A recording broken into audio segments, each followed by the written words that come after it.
Oke, kita akan lanjut lagi Ohanashi kita dengan Bang Henry. Jadi gini Bang, saya pengen nanya Bang, kalau misalkan nih ada anak muda atau lulusan SMA di Indonesia yang ingin ke Jepang, itu bagaimana prosesnya dan apa sih jenis-jenis pendidikan yang ada di Jepang ini gitu Bang? Ya, jadi kalau sekarang saya lihat ya, itu prosesnya itu banyak ya. Ada yang program Max atau Mombusho dulu namanya ya. Itu dari D2, D3, S1. Kemudian ada juga Mitsui Busan, itu beasiswa. Atau juga G30 gitu ya. G30 itu dia kuliahnya nanti pakai bahasa Inggris di sini gitu ya. Tapi itu ya siswa harus ujian di berbagai universitas yang dia mau gitu ya. Itu aja, tentu saja nggak semua universitas di Jepang buka ya. Mungkin ada di Tohoku atau Tsukuba atau Nagoya, Kyushu seperti itu. Nah sekarang saya ingin mungkin lebih detail ke yang Mombusho ya. Mombusho ini kan dia ada sejak lama dan sampai sekarang masih ada ya. Jadi itu ada D2, ada D3, S1. Ya mungkin ada sedikit perbedaan ya, maksudnya D2 itu apa sih Bang, gitu.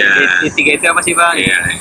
Nah kalau D2 itu jadi programnya setahun belajar bahasa, kemudian masuk ke semacam special college lah ya, Senshu gitu ya, itu 2 tahun ya.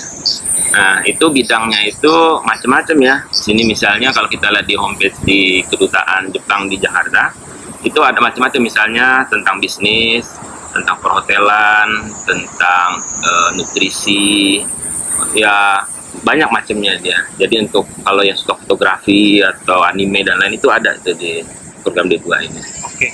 Dan kalau dulu dari D2 ke S1 agak sulit ya nerusin ya, tapi kalau sekarang sudah banyak ya, dari misalnya udah 2 tahun, nah terus nanti masuk ke universitas langsung tingkat 3 gitu ya. Jadi yang dianggap 2 tahun itu udah kuliah pertama dan kedua. Jadi D2 itu sampai sekarang masih ada Bang? Masih ada. Masih ada ya?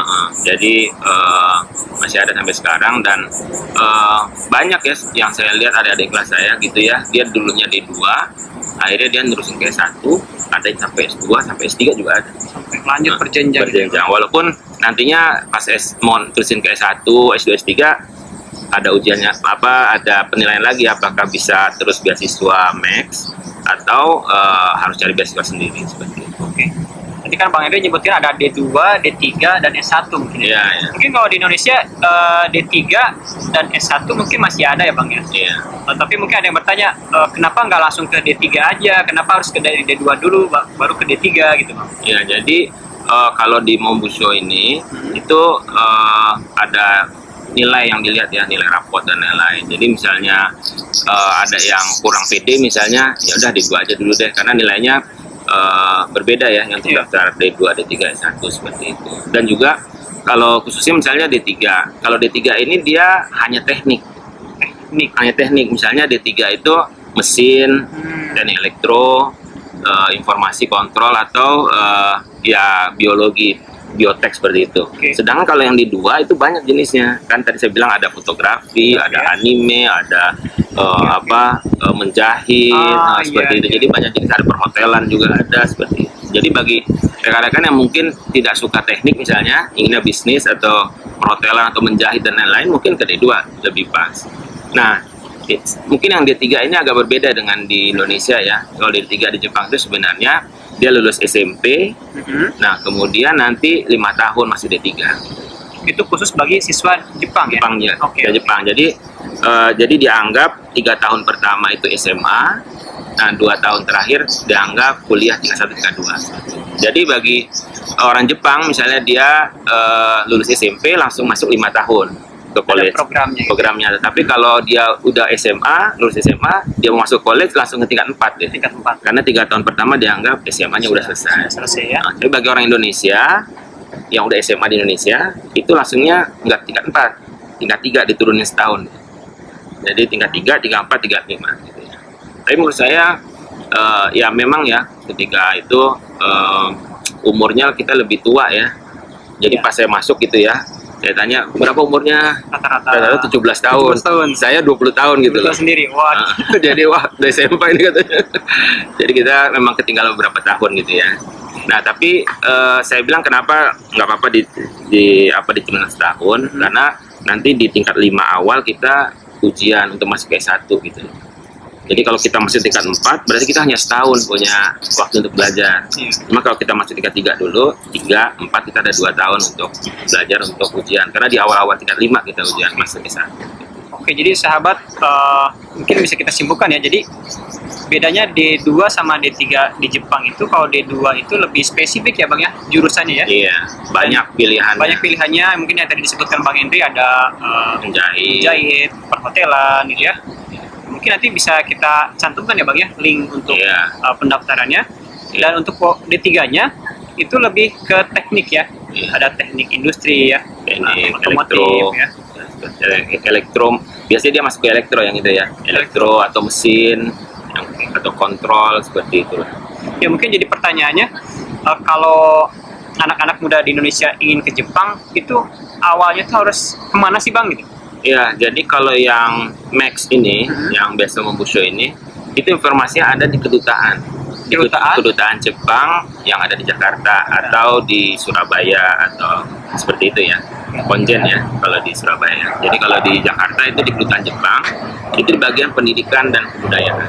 Nah itu bisa ke sana daftarnya. Tapi sekarang bisa juga lihat di internet ya, di internet kalau dicari misalnya Embassy Japan di Jakarta, ntar itu ada tuh penjelasannya, misalnya S1 itu apa aja yang diperlukan, nilai apa yang diperlukan, terus bidangnya apa gitu. Nah tadi saya sampai D3 ya cerita. Kalau yang S1 itu lebih banyak lagi pilihan. Jadi dia bisa ekonomi, bisa hukum, bisa kedokteran, bisa semua bidang bisa. Mungkin kalau dilihat dari proses seleksinya Bang, pas zaman Abang mungkin dibandingkan zaman sekarang tuh lebih ketat mana Bang? Ketatnya saya rasa sama ya. Peluangnya untuk bisa datang ke Jepang dan lulus gitu. Iya, tapi kalau seperti yang tadi saya katakan, tahun 92 itu mungkin yang informasi tentang bahasa ini masih sedikit ya. Kalau sekarang udah banyak saingannya ya, udah ribuan kali ya. Ribuan yang lulus cuma 10 orang, cuma 15 orang seperti itu. Jadi persaingannya mungkin lebih ketat sekarang ya. Ya, cuman seperti saya sampaikan tadi, pas zaman saya tuh D3 yang S1 nggak lulus, tahun berikutnya D3 ditawarin hanya wawancara aja gitu loh. Kalau tapi itu sampai tahun 94-an ya. Nah setelah itu udah berubah, jadi sekarang udah model yang mau D2 ikut ujian sendiri, D3 ujian sendiri, S1 sendiri. Jadi sesuai dengan kita merasa kayaknya kurang nih nilainya, ya D2 aja lah biar persaingannya lebih ini, atau D3 aja gitu. Karena yang S1 mungkin yang pede ya seperti itu. Jadi artinya meskipun nanti datang ke Jepang sebagai D2 bisa melanjutkan ke fase selanjutnya Bang ya? Bisa ke S1. Saya katakan ada yang sampai S1, S2, S3. Yang D3 juga seperti itu. D3 ada yang dianusin ke S1, S2, S3 juga ada. Ya. Tapi ada juga yang sampai S2 saja gitu. Kayak saya sampai S2 aja ya. Jadi nggak sampai ke S3 gitu. Menarik ya teman-teman ya. Jadi apa yang disampaikan Bang Hendri. Jadi apabila ingin datang ke Jepang melalui program yang disampaikan Bang Hendri, Max ya, nanti kita bisa cantumkan linknya gitu ya di deskripsi bagaimana untuk proses ke Jepang itu sendiri. Sedikit lagi ya, kalau tentang Max ini, seperti saya pesan tadi bahwa dia karena dari pemerintahan Jepang, jadi SPP kita udah gratis ya. SPP gratis. Nah untuk yang beasiswanya itu untuk D2, D3, S1 sama ya. Per bulannya sekitar 117.000 yen.